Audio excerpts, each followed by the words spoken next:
नमस्कार मेरे प्यारे दोस्तों। आज से हम भारतीय भूगोल की एक सीरीज शुरू कर रहे हैं। इस सीरीज में टॉपिक वाइज क्वेश्चंस करवाए जाएंगे और उन क्वेश्चंस में उस टॉपिक से रिलेटेड सारा मटेरियल कवर करेंगे। तो इन क्वेश्चंस का सॉल्यूशन भी आपके लिए देखना जरूरी है, क्योंकि सॉल्यूशन में बहुत सारी एक्स्ट्रा चीजें बताई जाएगी। ठीक है दोस्तों, बिना टाइम वेस्ट किए हमारा टॉपिक शुरू करते हैं। आज का टॉपिक है भारत की स्थिति और विस्तार।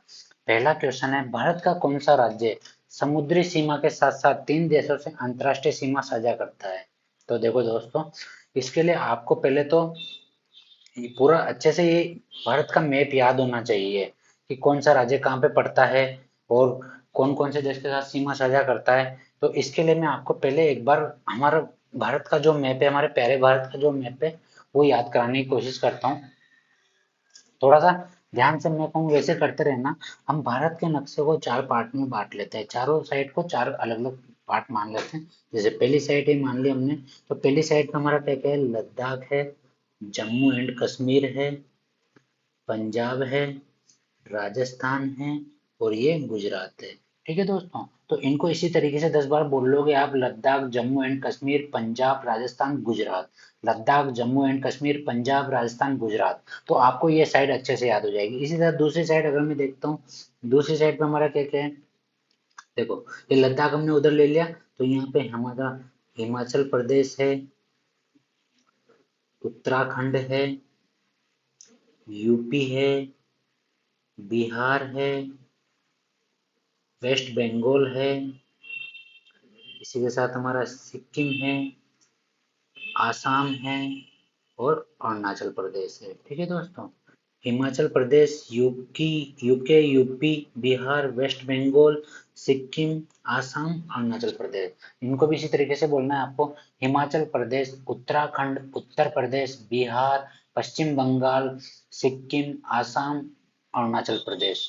हिमाचल प्रदेश, उत्तराखंड, उत्तर प्रदेश, बिहार, पश्चिम बंगाल, सिक्किम, आसाम, अरुणाचल प्रदेश। ठीक है दोस्तों, ये दूसरी साइड पे होगी। हमारी तीसरी साइड लेते हैं हम। ये तीसरी साइड हमारी, तीसरी साइड पे देखो, यहाँ पे अरुणाचल प्रदेश हमने ऊपर ले लिया, नागालैंड, मणिपुर, ये मिजोरम, ये यहाँ पे अपना अंदर त्रिपुरा, उसके पास में ये मेघालय, ये वेस्ट बंगाल को एक बार लिख लेते हैं, जबकि ये ऊपर भी आ चुका है वेस्ट बंगाल। इसके बाद हमारा उड़ीसा, इसके बाद आंध्र प्रदेश, इसके बाद हमारा तमिलनाडु। ठीक है दोस्तों, तो इसको भी इसी तरीके से बोलना है आपको। नागालैंड, मणिपुर, मिजोरम, ये जेड है यहाँ पे, ये मिजोरम, त्रिपुरा, मेघालय, ये मेघालय है ना, पश्चिम बंगाल, उड़ीसा, आंध्र प्रदेश, तमिलनाडु। ठीक है दोस्तों, इसी तरह से हमारी फोर्थ साइड रहेगी ये वाली। इस पे गुजरात हमने ले लिया, यहाँ पे महाराष्ट्र, ये गोवा, ये कर्नाटका और ये केरला। महाराष्ट्र, गोवा, कर्नाटक, केरला, महाराष्ट्र, गोवा, कर्नाटक, केरला। इस तरीके से आप बोलोगे इनको सबको, 10-10 बार बोल लोगे, मेरी गारंटी आपको ये सारे नाम अच्छे से याद हो जाएंगे। इससे फायदा क्या होगा? इससे फायदा ये होगा अगर क्वेश्चन इस तरीके से भी आ जाता है, कौन सा स्टेट हमारा इंटरनेशनल बॉर्डर नहीं बनाता है और वो कोई अंदर का स्टेट दे दे, तो आपको आराम से, अगर आपको आउटर स्टेट याद है तो आराम से टिक कर पाओगे क्वेश्चन को। ठीक है दोस्तों, अब यहाँ पे देख लेते हैं हमारे बॉर्डर पे कितने स्टेट हैं। देखो, लद्दाख और जम्मू कश्मीर तो हमारे यूटी है, पंजाब पहला, राजस्थान दूसरा, गुजरात तीसरा, महाराष्ट्र चौथा और ये गोवा पांचवा, कर्नाटका छठा, केरला सातवां। ठीक है, हिमाचल प्रदेश 8, यूके 9, उत्तर प्रदेश 10, बिहार 11, वेस्ट बंगाल 12, सिक्किम 13, आसाम 14 और अरुणाचल प्रदेश 15। ठीक है दोस्तों, इसी के साथ इधर नागालैंड 16,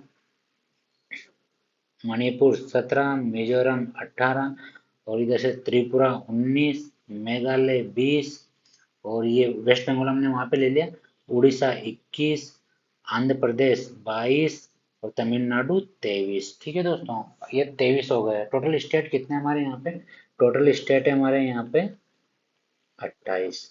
अब बाकी पांच पांच कौन कौन से हैं? बाकी पांच है हमारा, एक तो ये एमपी, एक ये हरियाणा, हरियाणा, एमपी, इसके अलावा हमारा ये छत्तीसगढ़, इसके अलावा हमारा ये झारखंड, इसके अलावा हमारा ये तेलंगाना। ठीक है दोस्तों, तो ये 23 यहाँ हो गए थे, ये 24, 25, 26, ये 27 और ये 28, टोटल 28 स्टेट हो गए। जिसमें क्वेश्चन अगर ये भी आ जाता है कि कौन सा स्टेट हमारे बॉर्डर पर स्थित नहीं है, बाउंड्री पर स्थित नहीं है, तो इन 5 में से जो स्टेट होगा वो हमारा ऑप्शन में, वो हमारा बाउंड्री पे स्टेट स्थित नहीं होगा। ठीक है दोस्तों, यहाँ तक उम्मीद करता हूँ आपको सारी चीजें समझ में आ गई होगी अच्छे से। तो हमारा क्वेश्चन देखो, हमारा क्वेश्चन है यहाँ पे, ऐसा कौन सा स्टेट है जो समुद्री सीमा भी बनाता है, मतलब हमारी वाटर बाउंड्री भी बनाता है, वो समुद्री सीमाएं बनाता है और 3 देशों के साथ भी सीमा बनाता है, 3 देशों से भी अंतर्राष्ट्रीय सीमा साझा करता है, अंतर्राष्ट्रीय बॉर्डर साझा करता है। ठीक है दोस्तों, तो देखो अब यहाँ पे अगर हम थोड़ा सा क्वेश्चन में दिमाग लगाएंगे तो वाटर बाउंड्री पे स्थित स्टेट पहले देख लेंगे। तो देखो यहाँ पे हमारे ये वाटर बाउंड्री इधर, तो एक स्टेट तो हमारा कौन सा हो गया, ये गुजरात, और यहाँ पे हमारी वाटर बाउंड्री ये वाली, तो दूसरा कौन सा हो गया हमारा, वेस्ट बंगाल। ठीक है दोस्तों, तो देखो इसमें गुजरात और पश्चिम बंगाल दोनों ऑप्शन है, हम हमें ये देखना है कि समुद्री सीमा तो दोनों बना रहे हैं, ठीक है, अब 3 देशों के साथ कौन बना रहा है सीमा, तो देखो गुजरात किसके साथ बना रहा है, यहाँ पे हमारा इस साइड पे पाकिस्तान है, ये पाक वाला एरिया है। यहाँ अगर मैं बात करूँ आपको, ये चाइना वाला एरिया है। यहाँ पे अगर मैं बात करूँ तो ये नेपाल वाला एरिया है।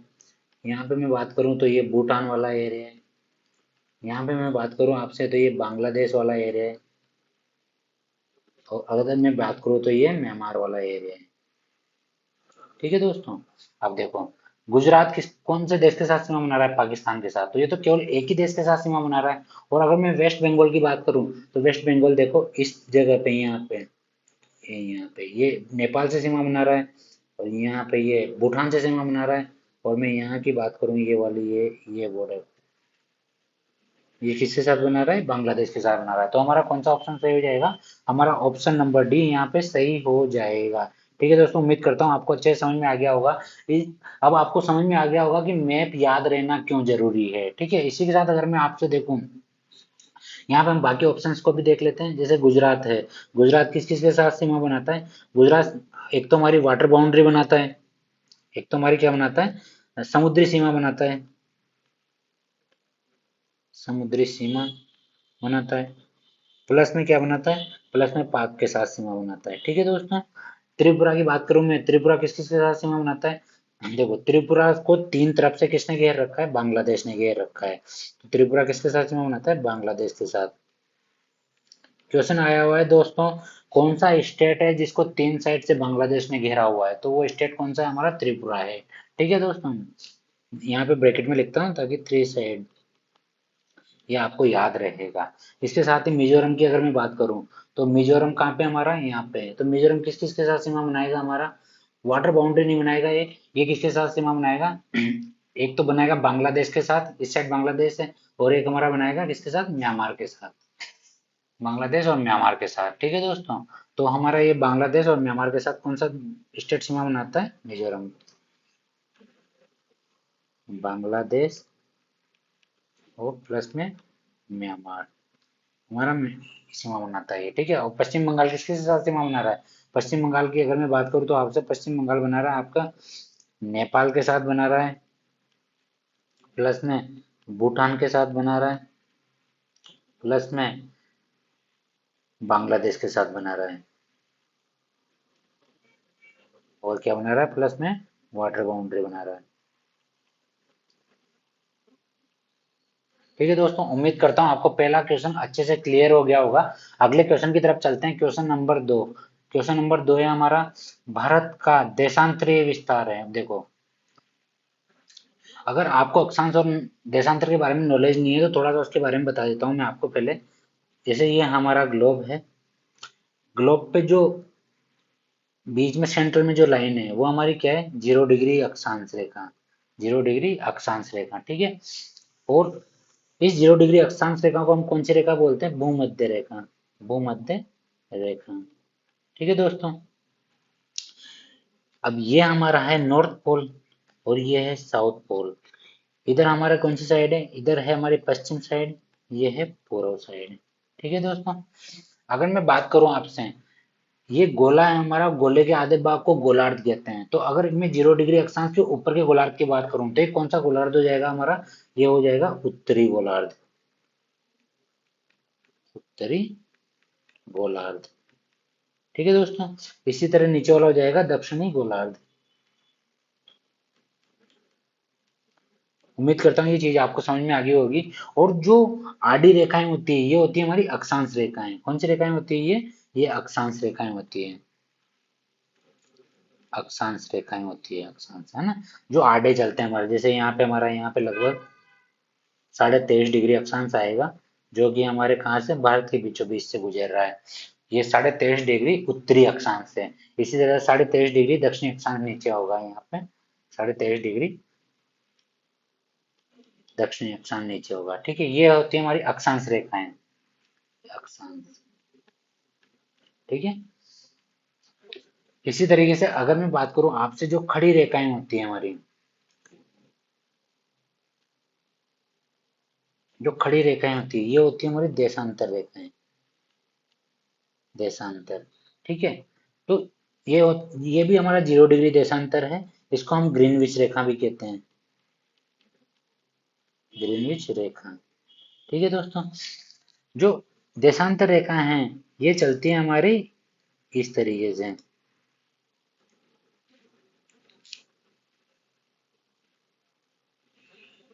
तो खड़ी रेखाएं कौन सी होती है हमारी, देशांतर रेखाएं होती है, और आड़ी रेखाएं कौन सी होती है, अक्षांश रेखाएं होती है। ठीक है दोस्तों, तो हमारा क्वेश्चन है कि भारत का देशांतरीय विस्तार है। अगर मैं भारत के देशांतरीय विस्तार की बात करूं तो इसका मतलब ये पूछ रहा है कि हमारा जो ये इस साइड से लेके, ये कौन सा साइड हो गया हमारा, पश्चिम साइड, और ये हो गया हमारा पूर्व साइड। सॉरी दोस्तों,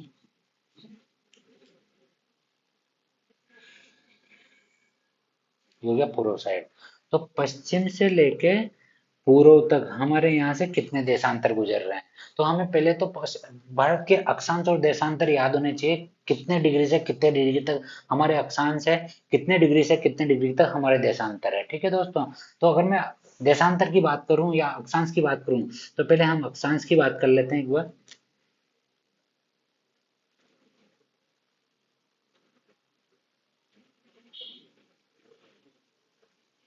देखो, हमारा जो अक्षांश से विस्तार है, वो अगर मुख्य भूमि की बात करें तो 8 डिग्री 4 मिनट उत्तरी अक्षांश। अब आप सोच रहे होंगे कि मैं दक्षिण की बात कर रहा हूँ और उत्तरी अक्षांश क्यों लिख रहा हूँ, इसका भी अभी जवाब दूंगा। पहले ये देख लेते हैं, 8 डिग्री 4 मिनट से लेके 37 डिग्री 6 मिनट उत्तरी अक्षांश, 37 डिग्री 6 मिनट उत्तरी अक्षांश। इसी तरीके से ये तो है मुख्य भूमि के। और अगर हमसे पूछे कि भारत के अक्षांश कहाँ से कहाँ तक है, तो भारत का अक्षांश है 6 डिग्री 45 मिनट से, ये भी उत्तरी अक्षांश।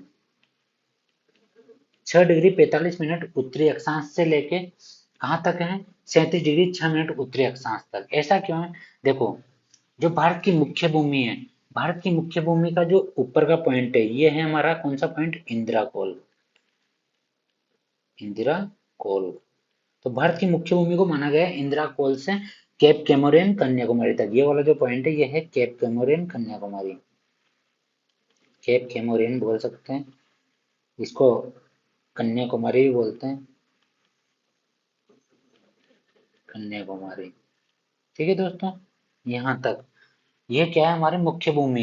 तो मुख्य भूमि के अक्षांश भी 8 डिग्री 4 मिनट से 37 डिग्री 6 मिनट। और हमें याद होना चाहिए कि अंडमान निकोबार भी, जो हमारा एक यूटी है, यूनियन टेरिटरी है, केंद्र शासित प्रदेश है, वो भी भारत का ही एक हिस्सा है। तो उसमें जो हमारा यहाँ पे जो निकोबार है, निकोबार का जो आखिरी पॉइंट है, ये पॉइंट है हमारा इंदिरा पॉइंट। कौन सा पॉइंट है, इंदिरा पॉइंट।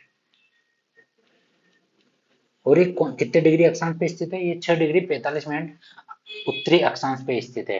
तो अगर हमसे क्वेश्चन में पूछा जाए कि भारत का अक्षांश विस्तार कहाँ से कहाँ तक है, तो हमारा ऑप्शन सही होना चाहिए 6 डिग्री 45 मिनट से 37 डिग्री 6 मिनट तक। और हमें पूछा जाए भारत की मुख्य भूमि का अक्षांश विस्तार कितना है, तो वो 8 डिग्री 4 मिनट से 37 डिग्री 6 मिनट तक होगा। ठीक है दोस्तों, ऑप्शन में कभी भी ये दोनों नहीं होंगे। अगर दोनों होंगे तो वहां पे मुख्य भूमि या भारत ऐसा लिखा हुआ होगा। ठीक है दोस्तों, आगे चलता हूँ। ये पहले मैं आपको यहाँ पे उत्तरी अक्षांश क्यों रहा दक्षिण साइड भी, उसको भी क्लियर कर देता हूँ। देखो हमारा भारत देश जो है ना, इस गोलार्ध में आप देखो, यहाँ पे आओ आप, ये हमारा 23.5 डिग्री जो अक्षांश है, 23.5 डिग्री अक्षांश लगभग भारत के बीचों बीच से गुजर रहा है। तो हमारा भारत देश कुछ इस तरीके से,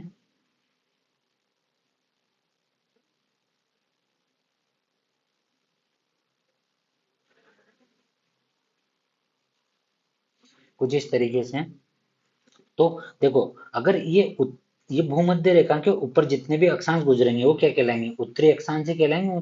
तो यहाँ से गुजरने वाला अक्षांश भी उत्तरी अक्षांश होगा और यहाँ से गुजरने वाला अक्षांश भी उत्तरी अक्षांश होगा। तो इसीलिए हम चाहे भारत के दक्षिणी बिंदु की बात करें या चाहे उत्तरी बिंदु की बात करें, वहां से गुजरने वाला अक्षांश हमेशा उत्तरी अक्षांश ही होगा। इसके बाद अगर मैं बात करूं आपसे पूर्वी पश्चिमी देशांतर और पूर्वी देशांतर की, तो इस तरीके से देखो आप, अगर मैं इसको भी इस लाइन से दो भागों में तोड़ देता हूँ, तो इस साइड गुजरने वाले जितने भी देशांतर होंगे वो क्या होंगे, पूर्वी देशांतर होंगे। और इस साइड गुजरने वाले जितने भी देशांतर होंगे वो क्या होंगे, हमारे पश्चिमी देशांतर होंगे। इधर पूर्वी देशांतर और इधर होंगे हमारे पश्चिमी देशांतर। देशांतर, ठीक है दोस्तों। तो अगर मैं बात करूं, इसके पश्चिम साइड से गुजरने वाला देशांतर भी पूर्वी देशांतर ही होगा, और इसके पूर्व साइड से गुजरने वाला देशांतर भी पूर्वी देशांतर ही होगा। तो ठीक है, यहाँ पे आपको ये बात भी समझ में आ गई होगी कि हमारा देश जो है वो कौन से गोलार्ध में स्थित होगा। अगर मैं इस साइड की बात तो उत्तरी गोलार्ध, और इस साइड की बात करूं तो ये पूर्वी गोलार्ध। तो हमारा देश कौन से देश गोलार्ध में स्थित है, उत्तर पूर्वी गोलार्ध में हमारा भारत देश स्थित है। ठीक है दोस्तों, यहाँ तक आपको उम्मीद करता हूँ सारी चीजें समझ में आ गई होगी। ये उत्तर पूर्वी गोलार्ध में है, और इसी तरह हमारे यहाँ से गुजरने वाला हर देशांतर पूर्वी देशांतर होगा, चाहे वो भारत देश के पश्चिम दिशा में हो या पूर्व दिशा में हो। इसी तरह भारत के ऊपर से गुजरने वाला हर अक्षांश उत्तरी अक्षांश में होगा, चाहे वो भारत के उत्तर दिशा में हो चाहे दक्षिण दिशा में हो। ठीक है दोस्तों, इसी तरह हम देशांतरों की बात कर लेते हैं। हमारा जो भारत का देशांतरीय विस्तार है वो 68 डिग्री 7 मिनट से लेके 97 डिग्री 25 मिनट तक है। कहाँ से कहाँ तक है, 68 डिग्री। ये वाला जो देशांतर है, ये वाला जो पॉइंट है हमारा, ये पॉइंट है गुजरात का गोरमोता पॉइंट। गुजरात का गोरमोता पॉइंट है ये, 68 डिग्री 7 मिनट से। और ये हमारा है अरुणाचल प्रदेश का कीबुतु पॉइंट, कीबुतु पॉइंट, ये ध्यान रखना दोस्तों। ये है 97 डिग्री 25 मिनट। ठीक है दोस्तों, तो हमारा अगर देशांतरीय विस्तार की बात करूं तो 68 डिग्री 7 मिनट से 97 डिग्री 25 मिनट तक हमारा देशांतरीय विस्तार है। चलो हम ऑप्शन देखते हैं। ऑप्शन है भारत का देशांतरीय विस्तार है, तो हमारा देशांतर जो बता रहे थे वो तो ऐसा तो कुछ ऑप्शन में नहीं है। तो देशांतर विस्तार मतलब हमारे देश से कितने देशांतर गुजर रहे हैं उनकी संख्या पूछ रहा है ये। तो इसके लिए हमें क्या करना पड़ेगा, इस वाले देशांतर में से जो पूर्वी देशांतर है उसमें से पूर्व पश्चिमी देशांतर को माइनस करना पड़ेगा। तो यहाँ पे 97 डिग्री 25 मिनट में से 68 डिग्री 7 मिनट को माइनस करते हैं, तो 25 मिनट में से अगर 7 मिनट जाएंगे तो कितने बचेंगे, 18 मिनट। इसी तरह 97 डिग्री में से 68 डिग्री जाएगा तो कितना बचेगा, 29 डिग्री बचेगा। तो हमारा देशांतरीय विस्तार कितना हो गया, 29 डिग्री 18 मिनट। कौन सा ऑप्शन है हमारा यहाँ पे, 29 डिग्री 18 मिनट हमारा दूसरा ऑप्शन है। तो हमारा ऑप्शन नंबर बी यहाँ पे सही हो जाएगा। ठीक है दोस्तों, उम्मीद करता हूँ ये आपको अच्छे से समझ में आ गया होगा, अच्छे से क्लियर हो गया होगा। फिर भी अगर समझ में नहीं आया तो आप कमेंट में मुझसे पूछ सकते हो, मैं उसको अच्छे से एक्सप्लेन करूंगा आपको। ठीक है दोस्तों, अगले क्वेश्चन की तरफ बढ़ते हैं। यहाँ पे एक और चीज देख लेते हैं दोस्तों।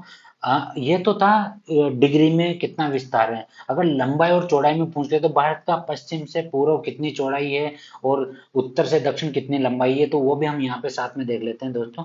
जैसे भारत की अगर मैं पश्चिम से पूर्व की चौड़ाई देखता हूँ तो ये चौड़ाई कितनी है, ये चौड़ाई है 2933 किलोमीटर। ठीक है दोस्तों, कितनी, 2933 किलोमीटर। इसी तरीके से अगर मैं उत्तर से दक्षिण तक की लंबाई देख लेता हूँ तो उत्तर से दक्षिण तक की लंबाई कितनी है हमारी, 3214 किलोमीटर। कितनी है, 3214 किलोमीटर। ठीक है दोस्तों, ये हमारी उत्तर से दक्षिण है और ये हमारी पूर्व से पश्चिम है। ठीक है दोस्तों, उम्मीद करता हूँ यहाँ तक आपको सारी चीजें अच्छे से समझ में आ गई होगी। कुछ चीजें एक्स्ट्रा जो हम देख लेते हैं यहाँ पे। अगर मैं बात करूँ भारत एरिया वाइज कौन से स्थान पे वर्ल्ड में, भारत को अगर एरिया वाइज मतलब क्षेत्रफल वाइज कौन से स्थान पे, 7वें स्थान पर है। और अगर मैं बात करूँ पॉपुलेशन वाइज कौन से स्थान पे, पॉपुलेशन वाइज दूसरे स्थान पे है। भारत ने टोटल और वर्ल्ड का कितना कितना परसेंट एरिया जो ले रखा है, 2.43%, जो हमारे पूरे वर्ल्ड के भूमि है, पूरे वर्ल्ड की जो भूमि है उसका 2.43% जो एरिया है वो भारत के पास है। और इस 2.43% पे जो हम पॉपुलेशन है पूरे वर्ल्ड की, उसका 17.5% हिस्सा हमारे भारत देश में निवास करता है। दोस्तों 17.5% हिस्सा, 2.43% पूरे वर्ल्ड के भूभाग पर हम लोग यहाँ पे समेटे हुए हैं। ठीक है दोस्तों। और जनसंख्या के हिसाब से हम कौन से स्थान पर है, दूसरे स्थान पर है। इसी के साथ हम अगले क्वेश्चन की तरफ बढ़ते हैं। यहाँ तक उम्मीद करता हूँ आपको सारी चीजें समझ में आ गई होगी।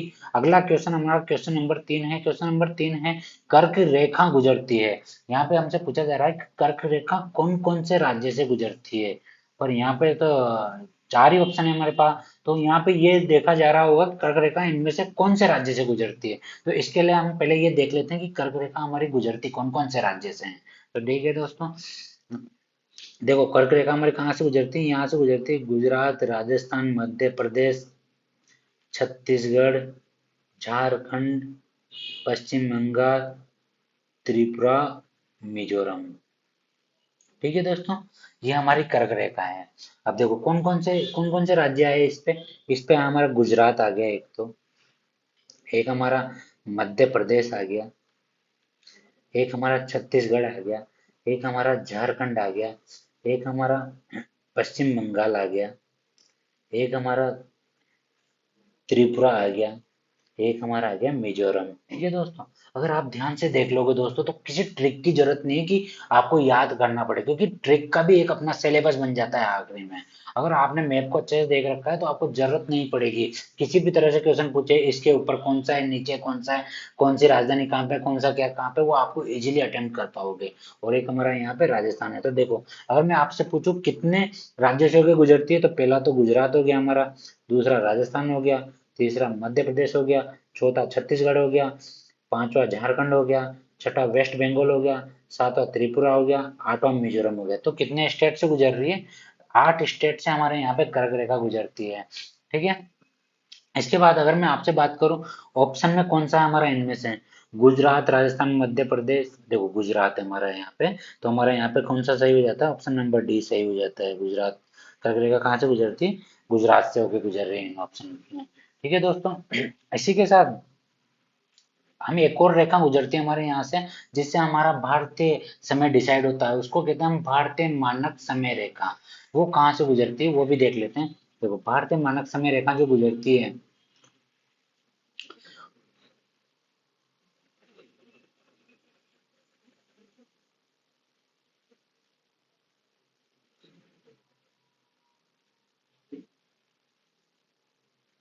देखो कहाँ से ये वाला हमारी क्या है, Indian standard time line, Indian standard time line, भारतीय मानक समय रेखा है।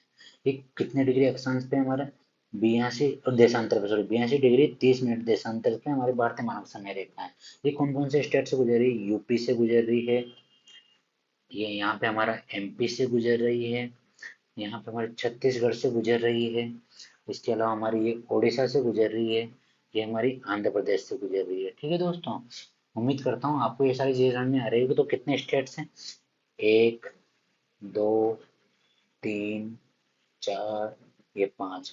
तो अगर आपसे पूछते जो हमारी इंडियन स्टैंडर्ड टाइम लाइन है, IST, Indian standard time line है, जो हमारी भारतीय मानक समय रेखा है, भारतीय मानक समय रेखा, ये कौन से डिग्री के देशांतर से, 82 डिग्री 30 मिनट से, और कितने स्टेट से गुजर रही है, ये गुजर रही है 5 स्टेट से गुजर रही है हमारी। ठीक है। इसी तरीके से अगर मैं बात करूं आपकी कर्क रेखा कितने स्टेट से गुजर रही है, कर्क रेखा हमारी गुजर रही है 8 स्टेट से, कर्क रेखा 8 स्टेट से गुजरती है। ठीक है। और जो हमारी भारतीय मानक समय रेखा है वो 5 स्टेट से गुजरती है। उम्मीद करता हूँ दोस्तों यहाँ तक आपको समझ में आ रहा होगा। तो ये तो हमारी भारतीय मानक समय रेखाओं में है, एक है पूरे वर्ल्ड की एक मानक समय रेखा, उससे हम वो है हमारे यहाँ पे 0 डिग्री, जो हमारा देशांतर है, 0 डिग्री देशांतर, जिसको हम ग्रीनविच लाइन भी कहते हैं, ग्रीनविच रेखा यहाँ से गुजर रही है। तो क्वेश्चन आता है कि हमारी जो भारतीय मानक समय रेखा है वो अंतरराष्ट्रीय मानक समय रेखा से कितनी आगे है। तो ये हमारी है 5 घंटा 30 मिनट। कितनी आगे? 5 घंटा 30 मिनट। अर्थात अगर मैं बोलूँ यहाँ पे जब रात को 12 बज रहे होंगे, उस टाइम हमारे यहाँ पे सुबह के 5:30 बज रहे होंगे। ठीक है दोस्तों, उम्मीद करता हूँ ये चीज़ आपको अच्छे से समझ में आ गई होगी। अगर नहीं समझ में आई है तो आप कमेंट में पूछ सकते हो, मैं आपको और अच्छे से एक्सप्लेन करूंगा। अगला क्वेश्चन है हमारा क्वेश्चन नंबर 4। क्वेश्चन नंबर 4 है, पौंडीचेरी केंद्र शासित प्रदेश कौन से राज्य के अंतर्गत नहीं है। अर्थात हम पौंडीचेरी जो केंद्र शासित प्रदेश है ये एक से ज्यादा राज्यों के अंतर्गत आता है। तो इसमें पूछा है कौन से राज्य के अंतर्गत नहीं है। तो सबसे पहले दोस्तों यहाँ पे हम अगर यूटी की बात कर रहे हैं तो हमारे यहाँ पे कितने यूटी है वो भी हम देख लेते हैं। तो दोस्तों हमारे पूरे भारत देश में यूटी की संख्या है 8। अब वो कहाँ पे स्थित है वो देख लेते हैं हम। देखो, पहला यूटी है हमारा लद्दाख, दूसरा यूटी है हमारा जम्मू एंड कश्मीर, तीसरा यूटी है यहाँ पे पंजाब और हरियाणा की राजधानी है दोनों की चंडीगढ़, ये चंडीगढ़। चौथा यूटी है हमारा राजधानी दिल्ली, राजधानी दिल्ली, है ना। पांचवा यूटी है हमारा, यहाँ पे तो है हमारा, इस जगह पे तो हमारा दीव, दीव। यहाँ पे है हमारा दमन, इसी के नीचे इस जगह पे दादर नगर हवेली, दादर नगर हवेली। तो इनको मिला के एक यूटी बनता है हमारा दमन दीव दादर नगर हवेली। एक है हमारा यहाँ पे ये लक्षद्वीप, 36 द्वीपों का एक समूह है, वो है हमारा लक्षद्वीप, एक यूटी है हमारा। इसके अलावा यहाँ पे अगर मैं बात करूँ अंडमान एंड निकोबार द्वीप समूह, ये वाले, ये भी एक यूटी है हमारा। इसके तो इसके अलावा और कौन सा यूटी है हमारा, एक है हमारा पौंडीचेरी। देखो, पौंडीचेरी, ठीक है। पौंडीचेरी कहाँ कहाँ पे स्थित है? देखो, आंध्र प्रदेश में इस जगह पे एक जिला पड़ता है, वो है यनम, यनम। ये भी पौंडीचेरी के अंदर आता है। तो एक स्टेट तो कौन सा हो गया? आंध्र प्रदेश। इसी तरीके से अगर मैं यहाँ पे तमिलनाडु की बात करूँ तो यहाँ पे एक जिला पड़ता है पुडुचेरी, पुडुचेरी, CHERY, पुडुचेरी। एक तो ये, इसी के नीचे पड़ता है कराईकल, KARAIKAL, कराईकल। ये दोनों भी किसके अंतर्गत आते हैं? पौंडीचेरी के अंतर्गत आते हैं। ठीक है दोस्तों, ये तो एक दूसरा स्टेट कौन सा हो गया हमारा? तमिलनाडु। इसी तरह केरल में यहाँ पे एक जिला पड़ता है माहे, माहे। ये भी किसके अंतर्गत आता है? पौंडीचेरी के अंतर्गत आता है, तो ये केरल हो गया। तो कौन कौन से स्टेट में? आंध्र प्रदेश, तमिलनाडु, केरल। देखो, आंध्र प्रदेश, तमिलनाडु, केरल पूछा क्या क्वेश्चन है? अंतर्गत नहीं है तो गुजरात। कौन सा ऑप्शन हो जाएगा हमारा यहाँ पे सही? पहला ऑप्शन गुजरात। गुजरात के अंतर्गत हमारा क्या नहीं है? यूनियन टेरिटरी पौंडीचेरी नहीं है। ठीक है दोस्तों, इसमें हम देख लेते हैं यहाँ पे हमारे टोटल 8 यूटी हुई है कि नहीं। तो पहला हमारा लद्दाख हो गया, फर्स्ट। सेकंड हमारा जम्मू कश्मीर हो गया, थर्ड चंडीगढ़ हो गया, फोर्थ दिल्ली हो गया, पांचवा हमारा दमन दीव दादर नगर हवेली हो गया, छठा लक्षद्वीप हो गया, और सातवां हमारा अंडमान निकोबार हो गया, और आठवां पौंडीचेरी हो गया। ठीक है दोस्तों, तो ये 8 यूटी आपके यहाँ पे क्लियर हो चुके हैं। ठीक है, उम्मीद करता हूँ आपको समझ में आ रहा होगा। दोस्तों, इंटरनेशनल बॉर्डर 2 यूटी शेयर करते हैं, लद्दाख और जम्मू कश्मीर, इस चीज को अच्छे से याद रखना। बाकी सारे यूटी है उनमें से दो दो कोई सा ही बॉर्डर शेयर नहीं करते, दो अपने अदर स्टेट के साथ बॉर्डर शेयर करते हैं, और बाकी के जो बचे हुए यूटी है वो हमारा वाटर बाउंड्री शेयर करते हैं। ठीक है दोस्तों, उम्मीद करता हूँ आपको ये सारी चीजें समझ में आ रही होगी। अगले क्वेश्चन की तरफ चलते हैं। क्वेश्चन नंबर 5, क्वेश्चन नंबर 5 है हमारा, भारत के साथ लगने वाली सीमा की लंबाई के बढ़ते हुए क्रम में जमा, अर्थात ये जो भी देश दिए हुए हैं, नेपाल, भूटान, चीन, म्यांमार, बांग्लादेश, अफगानिस्तान, पाकिस्तान, ये सब वो देश है जो भारत के साथ बाउंड्री बनाते हैं। तो हमें इस तरीके से जमाना है कौन सा देश हमारे भारत के साथ कम बाउंड्री बनाता है और कौन सा सबसे ज्यादा बनाता है, उनको इसी क्रम में हमें जमाते हुए चलाना चलना है। ठीक है दोस्तों, तो पहले तो हम ये देख लेते हैं कि ये देश कहाँ कहाँ पे स्थित है जो हमारे से बाउंड्री बना रहे हैं। अगर मैं बात करूँ इस साइड पे, तो इस साइड पे हमारा पाकिस्तान स्थित है। अगर मैं इस साइड की बात करूँ, पाकिस्तान, यहाँ पे मैं बात करूँ तो यहाँ पे हमारा चाइना स्थित है। अगर मैं यहाँ पे बात करूँ तो यहाँ पे नेपाल स्थित है। अगर मैं यहाँ पे बात करूँ तो यहाँ पे भूटान स्थित है। अगर मैं यहाँ पे बात करूँ तो यहाँ पे म्यांमार स्थित है। अगर मैं यहाँ पे बात करूँ तो यहाँ पे कौन सा स्थित है, बांग्लादेश, बांग्लादेश। और अगर मैं यहाँ पे बात करूँ तो यहाँ पे अफगानिस्तान स्थित है, जो कि पीओके वाले पार्ट से हमारी बाउंड्री शेयर करता है। ठीक है दोस्तों, उम्मीद करता हूँ यहाँ तक आपको ये चीज तो समझ में आ गई होगी कौन कौन सा कंट्री कहाँ पे है जो हमारे भारत के साथ बॉर्डर बना रहा है। ठीक है, तो देखो दोस्तों, अगर मैं पाकिस्तान की बात करता हूँ तो पाकिस्तान हमारे भारत देश से कितनी सीमा बनाता है, पाकिस्तान बनाता है हमारे भारत देश से 3323 किलोमीटर की बाउंड्री शेयर करता है। ठीक है दोस्तों, हमारा भारत देश पाकिस्तान के साथ ये बाउंड्री शेयर करता है। और अफगानिस्तान की अगर मैं बात करूं, अफगानिस्तान हमारे यहाँ से बाउंड्री शेयर करता है 106 किलोमीटर की बाउंड्री शेयर करता है। इसी तरह अगर मैं चाइना की बात करूं, चाइना यहाँ पे 3488 किलोमीटर की बाउंड्री शेयर करता है। ठीक है दोस्तों, इसी तरह अगर मैं नेपाल की बात करूं तो नेपाल के साथ हमारा भारत देश 1751 किलोमीटर की बाउंड्री शेयर करता है। इस तरह अगर मैं भूटान की बात करूं तो भूटान के साथ हमारा भारत देश 699 किलोमीटर की बाउंड्री शेयर करता है। अगर मैं म्यांमार की बात करूं तो म्यांमार के साथ हमारा भारत देश 1643 किलोमीटर की बाउंड्री शेयर करता है। इसी तरह अगर मैं बांग्लादेश की बात करूं तो बांग्लादेश के साथ हमारा भारत देश 4096 किलोमीटर की बाउंड्री शेयर करता है। तो अगर मैं यहाँ पे देखोगे मोटा मोटी तो आपको पता लग जाए कि सबसे ज्यादा बाउंड्री कौन से देश के साथ शेयर करते हैं, बांग्लादेश के साथ, और सबसे कम बाउंड्री कौन से देश के साथ शेयर करते हैं, अफगानिस्तान के साथ।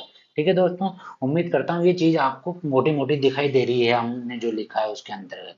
ठीक है, अब यहाँ पे हम ये देखते हैं जो ऑप्शन है उनमें सबसे कम पे हमारा कौन सा होना चाहिए। छठे नंबर पे अफगानिस्तान है हमारा, तो अफगानिस्तान छठे नंबर पे दो ऑप्शन में आ रहा है हमारा। उसके बाद दूसरे नंबर पे क्या है, दूसरे नंबर पे भूटान, भूटान की कितनी 699 किलोमीटर। और यहाँ पे फोर्थ नंबर पे क्या है, म्यांमार, म्यांमार का 16। तो हमारा ये देखो पहला और दूसरा देखते हैं, हमारा पहला ऑप्शन सही हो जाता है दोस्तों।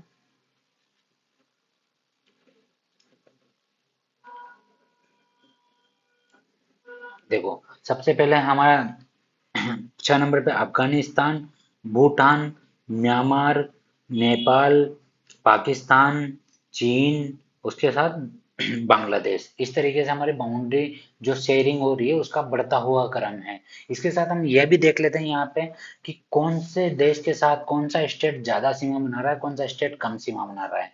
तो देखो सबसे पहले बात करता हूँ अगर मैं पाकिस्तान की, पाकिस्तान के साथ सबसे ज्यादा सीमा शेयर करने वाला स्टेट कौन सा है, राजस्थान।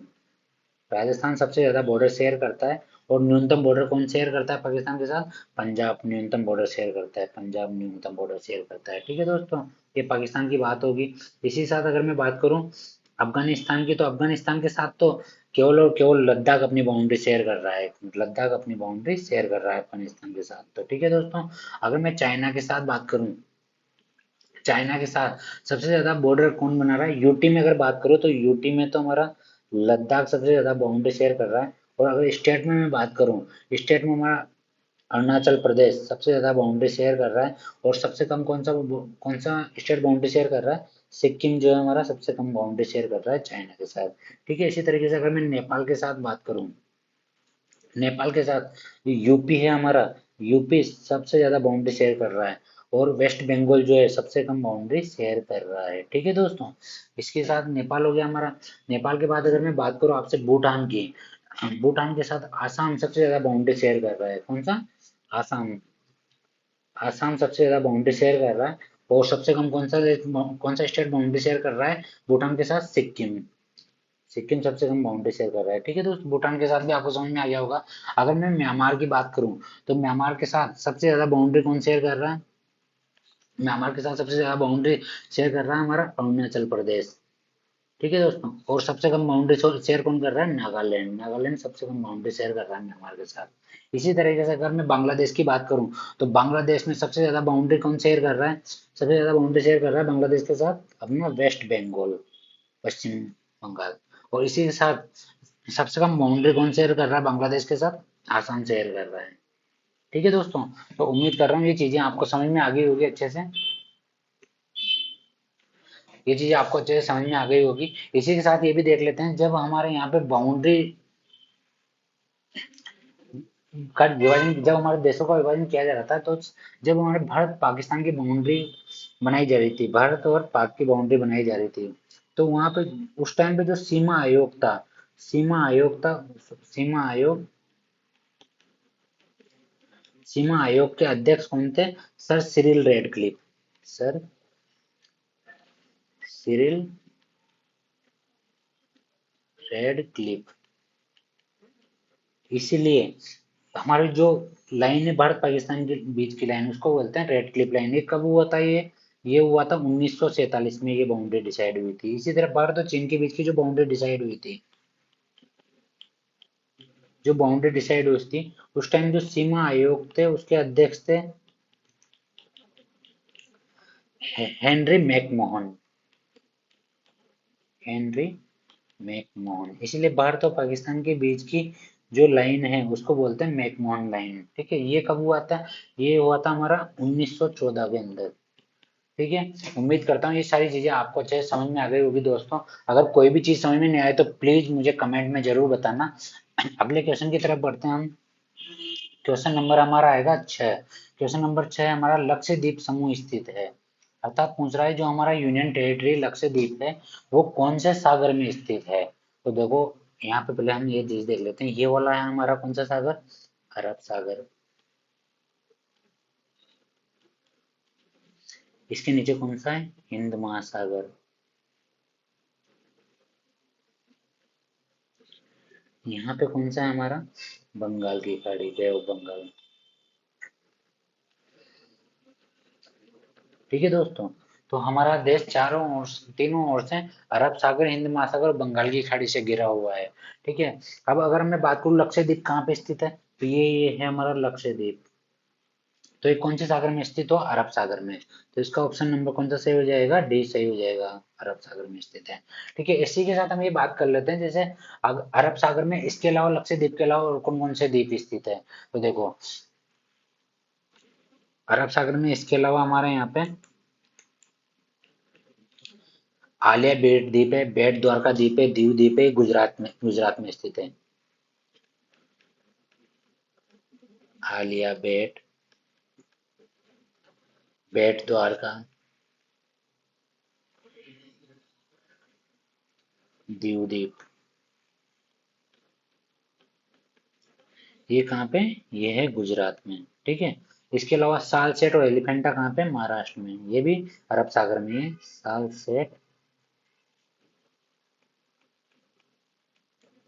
एलिफेंटा, ये है हमारे महाराष्ट्र में। ठीक है, ये गुजरात हमारा, ये महाराष्ट्र हमारा। ठीक है, इसके साथ नेत्राणी कहाँ पे?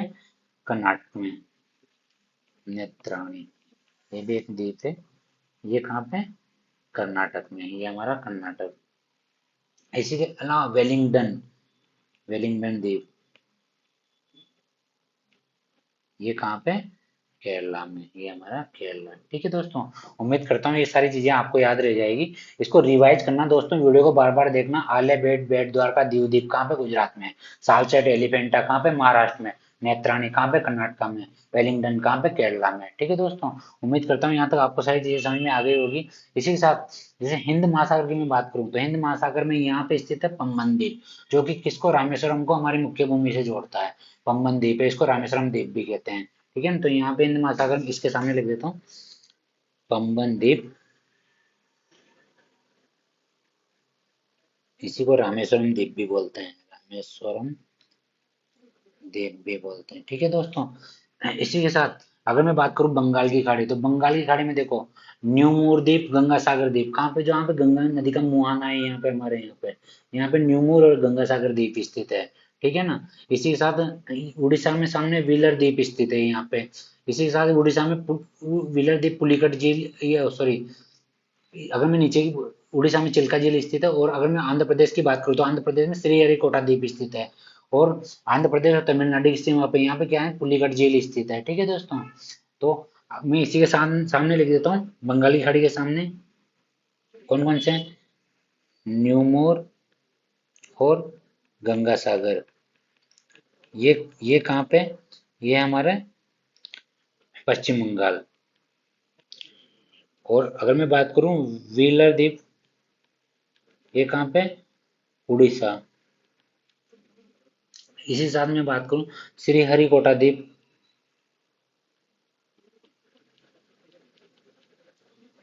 ये कहाँ पे हमारा, आंध्र प्रदेश में। इसी के साथ में बात करूं पुलिकट झील,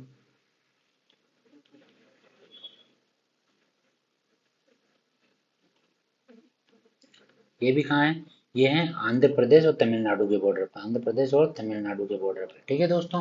उम्मीद करता हूँ यहाँ तक आपको सारी चीजें समझ में आ रही होगी। और इसी के साथ जो हमारे लक्षद्वीप समूह स्थित है, लक्षद्वीप समूह कौन से में, अरब सागर में स्थित है। अगर मैं ये अंडमान निकोबार की बात करूँ तो ये कहाँ पे स्थित है, ये बंगाल की खाड़ी, हिंद महासागर में स्थित है। ठीक है दोस्तों।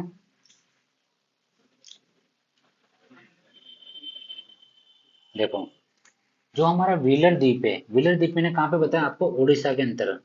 ये व्हीलर द्वीप उड़ीसा के अंदर, व्हीलर द्वीप जो है हमारा यहाँ पे क्या है, यहाँ पे मिसाइल परीक्षण केंद्र स्थित है हमारा। क्या है, मिसाइल परीक्षण केंद्र, परीक्षण केंद्र स्थित है। ठीक है। ठीक है दोस्तों। इसी तरह उड़ीसा के तट पे एक है हमारी चिल्का झील। यहाँ पे उड़ीसा के तट पे एक है, चिल्का झील है। उड़ीसा में क्या है, चिल्का झील। उड़ीसा के तट पे चिल्का झील स्थित है, जो कि क्या है, सबसे बड़ी लेगुन झील है।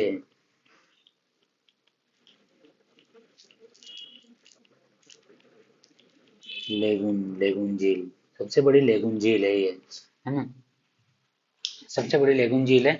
अगर आपसे पूछे कि कौन से तट पे स्थित है, तो ये जो उड़ीसा का जो तटीय प्रदेश है ना, जो ये उड़ीसा का तटीय प्रदेश है, इस तट पे स्थित है ये, यहाँ पे उड़ीसा का तटीय प्रदेश पे। ठीक है ना। उड़ीसा का जो तटीय प्रदेश है, उसको हम बोलते हैं उत्कल तट भी बोलते हैं। कौन सा तट बोलते हैं, उत्कल तट, उत्कल तट भी बोलते हैं। उत्कल तट के एक तरीके से यहाँ पे हमारे महानदी का डेल्टा क्षेत्र है ये। तो ये महानदी का डेल्टा क्षेत्र है ना, इसी को ही उत्कल तट बोला जाता है, महानदी का डेल्टा क्षेत्र। और चिल्का झील भी स्थित है, जो सर्वाधिक सबसे बड़ी लेगुन झील है हमारी। ठीक है दोस्तों। इसी चिल्का झील में है हमारा ये व्हीलर द्वीप। अगर मैं बात करूं आपसे, पुलिकट झील जो है, पुलिकट झील ये भी लेगुन झील है, खारे पानी की। ये जो हमारी पुलिकट झील स्थित है, ये कहाँ पे, इस जगह पे स्थित है पुलिकट झील।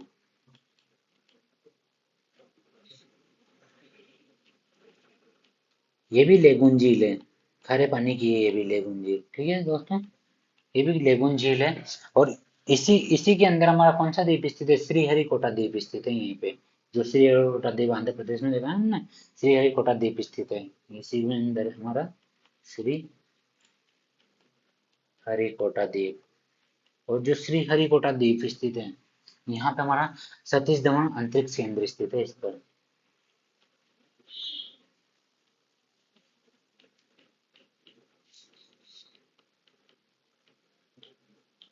ठीक है दोस्तों, सतीश धवन अंतरिक्ष केंद्र कहाँ पे स्थित है हमारा, श्रीहरिकोटा द्वीप पर। और श्रीहरिकोटा द्वीप कहाँ पे स्थित है, पुलिकट झील के अंदर स्थित है।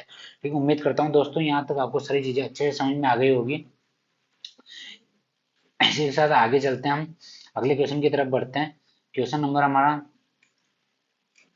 7 नंबर, 7 नंबर क्वेश्चन है हमारा, कौन सा तट पश्चिमी तट का हिस्सा नहीं है। देखो, इसके लिए हमें हमारे तटीय प्रदेशों को जानना होगा, कौन सा तटीय प्रदेश कहाँ कहाँ पे है। तो दोस्तों मैं आपको सारे तटीय प्रदेश बता देता हूँ, एक बार अच्छे से देख लेंगे उनको। ये गुजरात वाला पार्ट, ये यहाँ तक ये गुजरात वाला पार्ट है ये। इसको बोलते हैं हम कौन सा तट? काकरापाड़ तट। कौन सा तट बोलते हैं दोस्तों? काकरापाड़ तट। गुजरात वाला तटीय प्रदेश काकरापाड़ तट है ना। सबसे लंबा तट है। इसके बारे में अगर जानना है तो भारत का सबसे लंबा तटीय प्रदेश, सबसे लंबा तट काकरापाड़ तट है। और यहाँ पे जो एक 24 डिग्री चैनल है जिसको बोलते हैं 24 डिग्री चैनल, ये भी 24 डिग्री अक्षांश गुजरता है यहाँ से। ये भारत और पाकिस्तान के बीच में, यहाँ पे पाकिस्तान है हमारा, पाक और भारत के बीच में सीमा विवाद का कारण है 24 डिग्री चैनल। ठीक है दोस्तों। इसी के साथ यहाँ पे कच्छ का मैदान है। अब देखो कच्छ का मैदान, पहले यहाँ देख लो गुजरात में कौन कौन सा कच्छ का मैदान है। इसी के साथ काठियावाड़ का मैदान है। ये तटीय प्रदेश पे है सब। इसके साथ यहाँ पे हमारा गुजरात का मैदान है।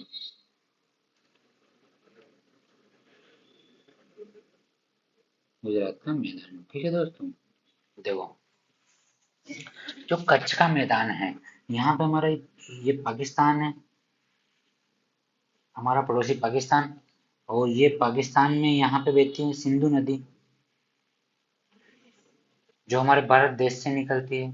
अब ये सिंधु नदी जो पाकिस्तान से बहती है और यहाँ पे जाके विलुप्त होती है, तो यहाँ पे इसी का डेल्टा क्षेत्र के कारण यहाँ पे क्या बना हुआ है? कच्छ का मैदान बना हुआ है। ठीक है दोस्तों, मैं समझ कर रहा हूँ। ठीक है। इसी तरह काठियावाड़ का मैदान है, गुजरात के अंतर्गत पाई जाती है मांडवी पहाड़ियाँ।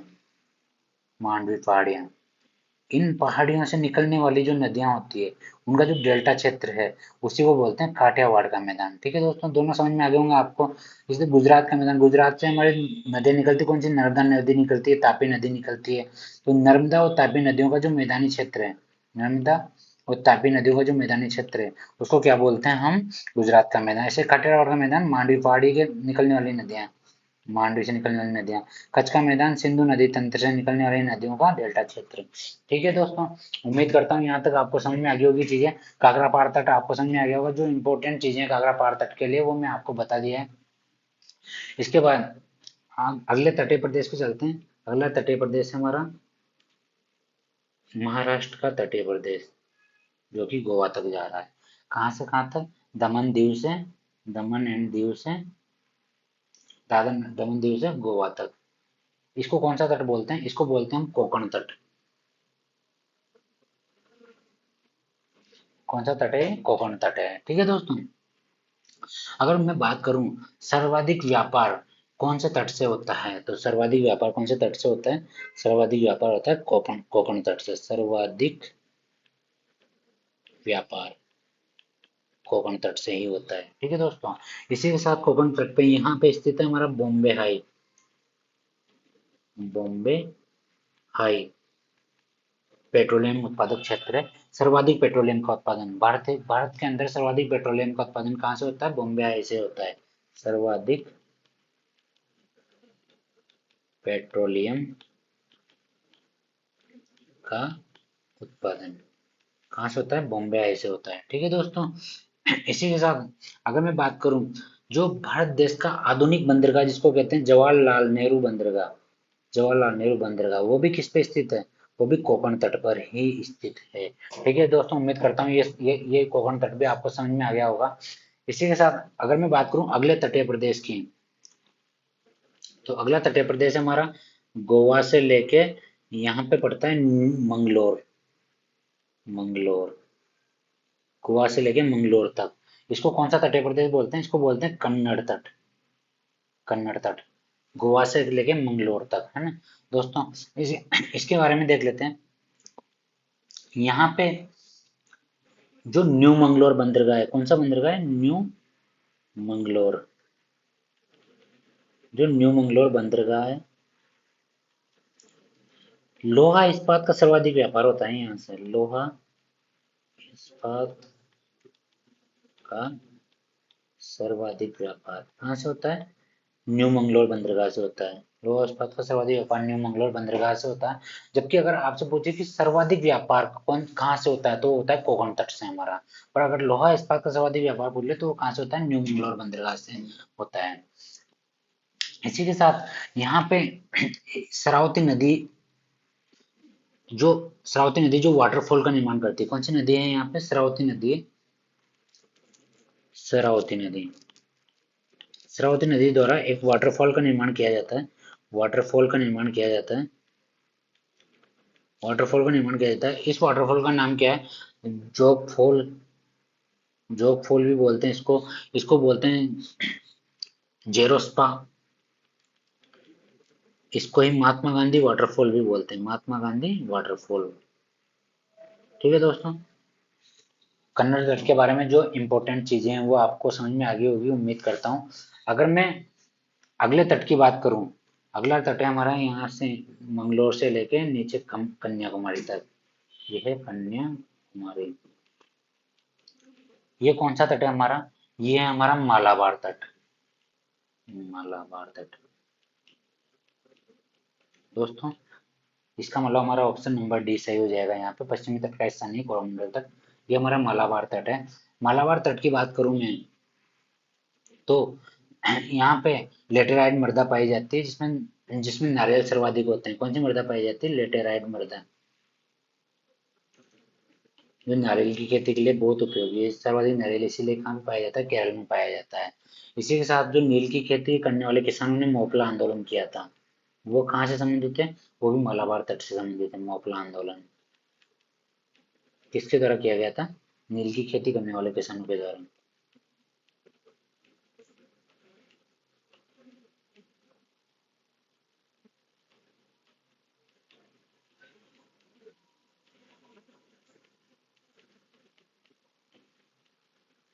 किसान के द्वारा किया गया था ये मोपला आंदोलन। ठीक है दोस्तों, तो हमारा यहाँ पे ऑप्शन नंबर कौन सा सही हो जाएगा, ऑप्शन नंबर डी सही हो जाएगा, कोरोमंडल तट। कोरोमंडल तट पश्चिमी तट का हिस्सा नहीं है, ये पूर्वी तट का हिस्सा है। अब देखते हैं कोरोमंडल तट कहाँ पे है।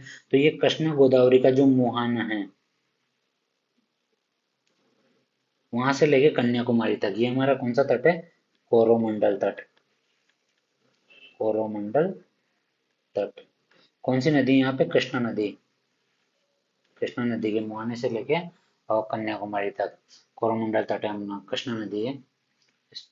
गोदावरी नदी भी यहीं पे है, गोदावरी नदी का मुहाना भी है, कृष्णा गोदावरी नदी। कोरोमंडल तट है। अगर मैं कोरोमंडल तट की बात करूं, तो कोरोमंडल तट को दक्षिण भारत का चावल का कटोरा कहते हैं। क्या कहते हैं, दक्षिण भारत का चावल का कटोरा, किसको कहते हैं, कोरोमंडल तट को ही कहते हैं। इसी के साथ मैंने यहाँ पे बताई थी पुलिकट झील, वो भी कोरोमंडल तट पर स्थित है।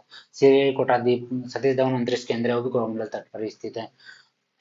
और इसी के साथ यहाँ पे जो कावेरी नदी है, कावेरी नदी के मुहाने पे एक शिव समुद्रम द्वीप स्थित है। कावेरी नदी,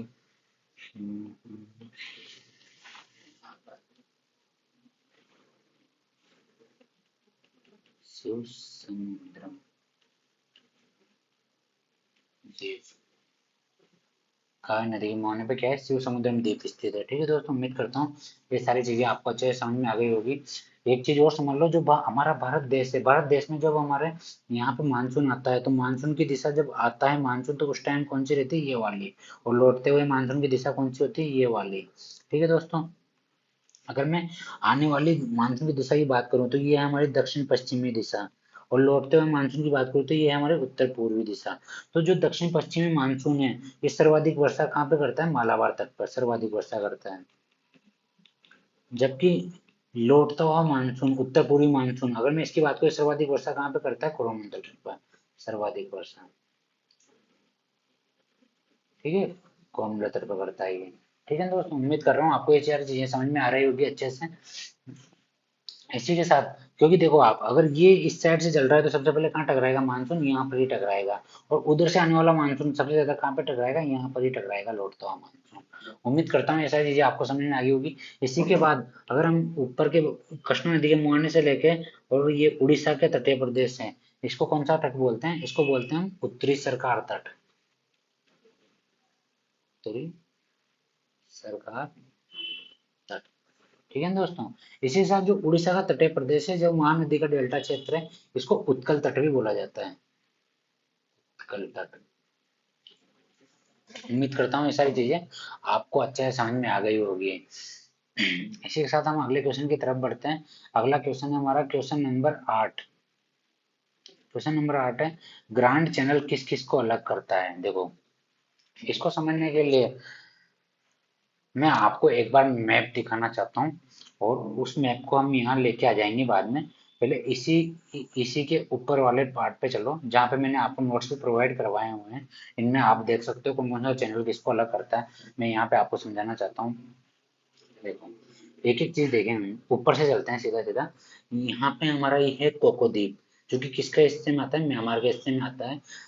और इसी के नीचे है हमारा जो अंडमान और निकोबार का ऊपर ही ऊपर का जो द्वीप है, उसको बोलते हैं लैंडफॉल द्वीप। कौन सा है, देखो ये तो है हमारा कोको द्वीप, और ये है लैंडफॉल द्वीप।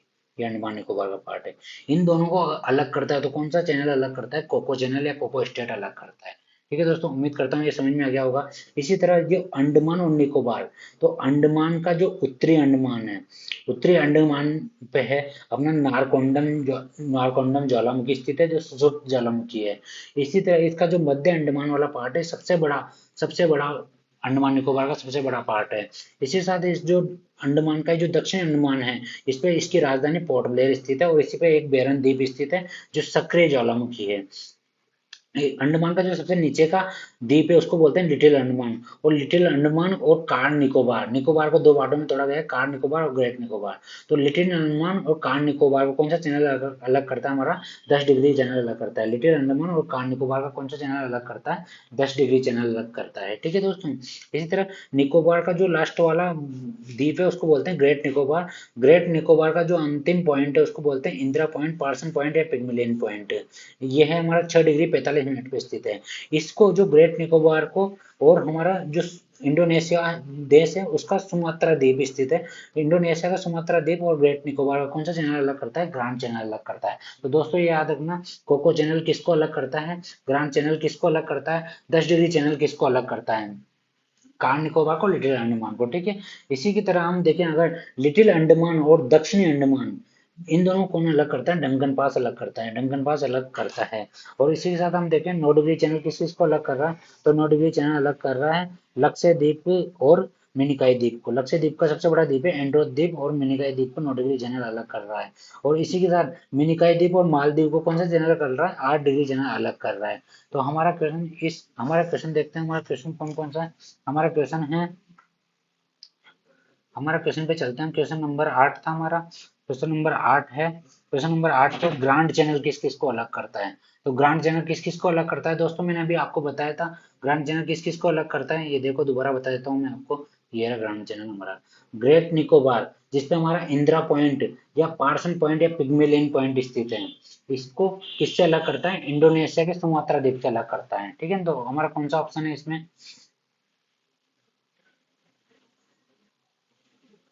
क्वेश्चन नंबर 8 में ग्रेट निकोबार और सुमात्रा द्वीप को अलग करता है। तो कौन सा ऑप्शन सही हो गया, हमारा ऑप्शन नंबर डी सही हो गया यहाँ पे। ठीक है दोस्तों, उम्मीद करता हूँ सर ये समझ में आ गया होगा आपको। इसके अलावा मैंने बाकी के भी बता दिए, किस किस को कौन सा अलग कर रहा है, कौन सा अलग नहीं कर रहा है, वहां से आप दोबारा देख सकते हो। इसी के साथ हमारा ये आखिरी क्वेश्चन था। उम्मीद करता हूँ ये सारे क्वेश्चन आपको समझ में आए होंगे, और इन्हीं के साथ इनकी पीडीएफ ऊपर दी गई है, और ये पीडीएफ मैं हमारे टेलीग्राम चैनल पे शेयर कर दूंगा। उस टेलीग्राम चैनल का लिंक इस वीडियो के लास्ट में दे दिया जाएगा। ठीक है दोस्तों, उम्मीद करता हूँ आपको सारी चीजें समझ में आई होगी। थैंक यू दोस्तों अटेंड करने के लिए।